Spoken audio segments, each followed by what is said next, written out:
அந்த ஸ்ட்ரகிள் போகும்போது தான் வந்து எனக்கு ஒரு பெரிய ஓப்பனிங் வந்தது. கமல் சார் கூப்பிட்டு நாயகன் அழைச்சி நாயகன் பண்ண சொன்னார். So thank you sir, that was the big break. It liberated me. அது வரைக்கும் ப்ரொடியூசர்ஸ் எப்படின்னா வந்து உனக்கு எதுவும் தெரியாது, நான் சொல்கிறது நீ பண்ணுன்னு சொல்லிட்டு இருந்தாங்க. அவங்க கூட ஒவ்வொரு படமும் பேட்டில். பட் நாயகன் வந்ததுக்கப்புறம் எங்களுக்கு தெரியாது, உங்களுக்கு தெரியும், நீங்கள் செய்யுங்க அப்படின்னாங்க.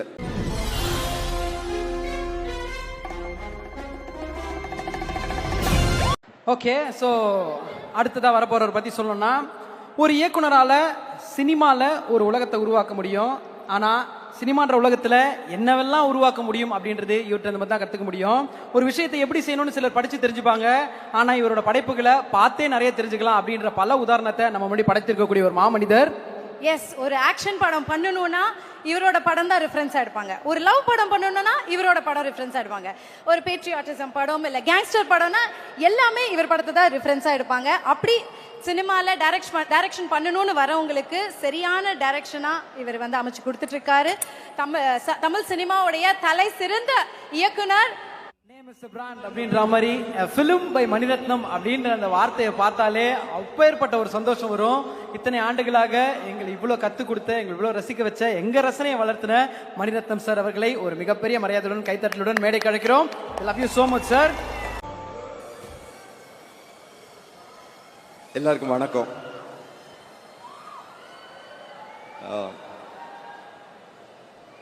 நான் எல்லாருக்கும் நன்றி சொல்லணும்னு நினச்சேன். சிம்பு எல்லாருக்கும் சேர்த்து சொல்லிட்டாரு. ஒவ்வொருத்தரையா ஸ்பெசிஃபிக்காக ரொம்ப அழகாக சொல்லிட்டாரு. ஸோ அவர் சொன்னதை நான் வந்து அப்படியே ஒரு டிட்டோ போட்டு அதை ஃபாலோ பண்ணுறேன். கட் அண்ட் பேஸ்ட்னு எடுத்துக்கோங்க. நான் நன்றி சொல்லணும்னு நினச்சா நான் வந்து கே பாலச்சந்தர்கிட்ட இருந்து ஆரம்பிக்கணும். அவர் தான் என்னை வந்து சினிமாக்குள்ளே வந்து வர்றதுக்கு காரணமாக இருந்தவர். அதை தாண்டி எனக்கு முதல் படம் கொடுத்த வீனஸ் கிருஷ்ணமூர்த்தி, தமிழில் கொடுத்த தியாகு சார், சத்யஜோதி தியாகு, மௌனராகம் கொடுத்த வெங்கடேஷ், ஒவ்வொருத்தரையாக சொல்லிட்டு வரணும்.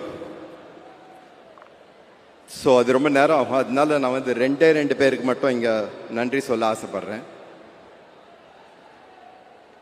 இந்த விழாவோட நாயகனான ஏஆர் ரஹ்மான் அவர்களுக்கு ரொம்ப ரொம்ப ரொம்ப ரொம்ப பெரிய நன்றி சார்.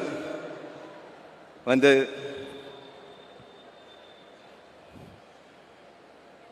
நீங்கள் இந்த பண்ண அந்த மெட்லி கேட்டேன்.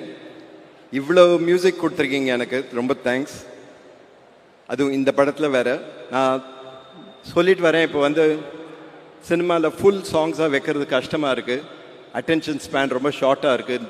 சொல்கிற நரேட்டிவ் மாறிட்டுருக்கு அப்படின்னு சொல்லிட்டு இருக்கேன் அவர்கிட்ட. அவர் அதை கேட்டு இந்த படத்தில் 5 பாட்டு தான் இருந்தது, 9 மாற்றிட்டார் அவர். Thank you Rahman, you make my film alive. Thank you very much. Kamal sir,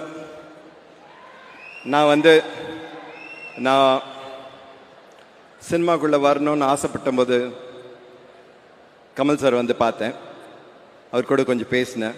ஒரு நாளைக்கு வந்து அவர் வந்து அவரோட அண்ணா சாருஹாசன் கூப்பிட்டு இந்த பையனை வந்து மகேந்திரன் கிட்ட கூட்டிகிட்டு போ அப்படின்னு சொன்னார். ஸோ சாரு அண்ணா வந்து மகேந்திரன் கிட்ட கூட்டிகிட்டு போனார். மகேந்திரன் சார் அப்போ தான் எனக்கு மகேந்திரன் சார் ரொம்ப பிடிக்கும். ஒர்க் பண்ணால் அவர் கூட ஒர்க் பண்ணணுன்னு ஆசையாக இருந்தது. ஸோ அங்கே போயிருந்தேன்.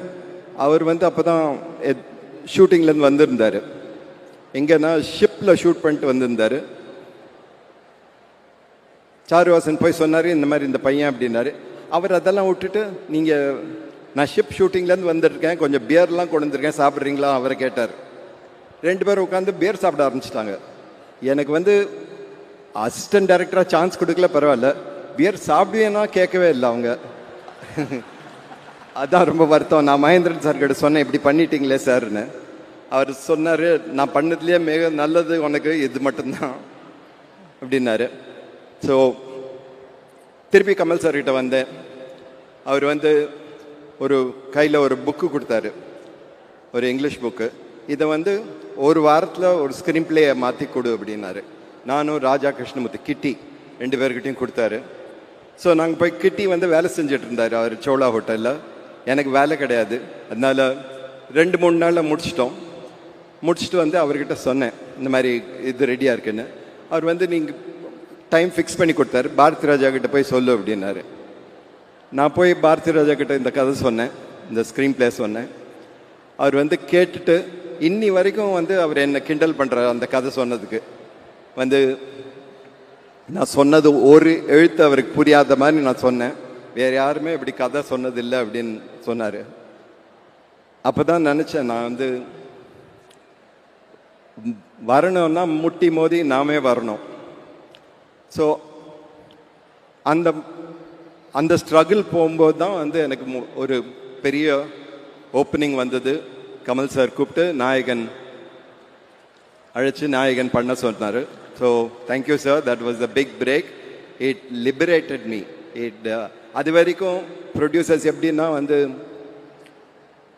உனக்கு எதுவும் தெரியாது, நான் சொல்கிறது நீ பண்ணுன்னு சொல்லிட்டு இருந்தாங்க. அவங்க கூட ஒவ்வொரு படமும் பேட்டில். பட் நாயகன் வந்ததுக்கப்புறம் எங்களுக்கு தெரியாது, உங்களுக்கு தெரியும், நீங்கள் செய்யுங்க அப்படின்னாங்க. ஸோ ஒரு டோட்டல் லிபரேஷன் எனக்கு கிடச்சிது. Thank you. I owe all the other films to you for giving me the break. And thank you again for giving me this film. And நிறைய தடவை நிறைய பேர் கேட்குறாங்க இப்போ இன்டர்வியூ போகும்போதெல்லாம் எப்படி இருக்குது அவர் கூட வேலை செய்கிறதுக்கு 37 இயர்ஸ்க்கு அப்புறம் அப்படின்னு. எனக்கு வந்து டிஃப்ரென்ஸ் தெரியல. அவர் எப்படி முதல் படத்தில் எங்கள் மேலே நம்பிக்கை வச்சு எங்களுக்கு வந்து பொறுப்பு கொடுத்தாரோ அதே மாதிரி தான் அதுவும் கொடுத்துருக்காரு. And we have tried our best sir to do as well as we can. Thank you very much. I'm not saying எல்லாம் ஒவ்வொரு காஸ்ட் அண்ட் க்ரூ ஒவ்வொருத்தராக சொல்ல, but I think this film would not be the same without all of you, every one of you. Thank you very much. Thank you.